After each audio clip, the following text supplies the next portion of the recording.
大家好，今天呢，我们来分享一例肺大泡破裂呈自发性气胸的病例。这是一个80岁的老年男性，既往呢双肺下叶有肺大泡，肺大泡的体积呢还不小，最大的直径呢超过了10个公分。前几天呢，在咳嗽之后，突然感觉到胸痛、呼吸困难，来医院做了一个 CT 之后呢，发现了气胸。我们先看一下他 CT 的定位项。这个定位项可以当成平片来看。这是右侧肺，这是左侧肺。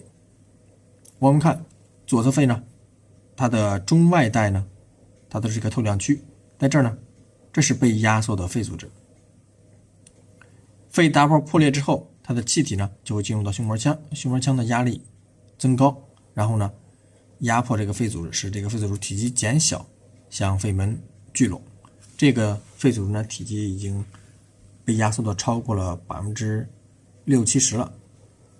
我们看一下它在 CT 上的表现。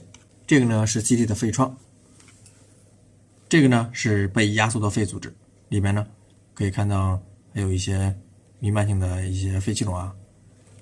外面呢是胸膜腔里面的气体，也就是气胸。在后面的话可以看到这个液平面，所以这是一个液气胸。我们看到在肺门层面呢，局部的肺组织已经几乎被压瘪了，到这儿呢几乎都已经完全贴近肺门了。在这儿呢，这儿是一个没有破裂的左肺下叶的一个肺大泡。这个患者呢进行了鼻室引流，我们看一下他引流术后的 CT 表现。这个呢是引流术后3天的做了一个 CT。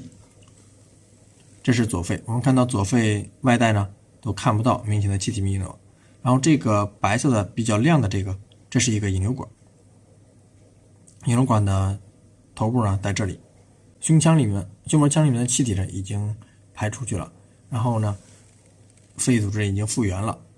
现在我们会看到这个左肺下叶呢仍有2个这么大的肺大泡，最大的一个它的长径呢达到了13公分。在右肺的下叶呢，这里也有一个较大的肺大泡。这个患者呢，后面呢还有可能由于剧烈咳嗽啊，还会有可能引发这个气胸的风险。患者呢年龄也比较大，也不适合手术了。好了，今天这个病例呢就分享到这里，希望大家对这个液气胸有一定的了解。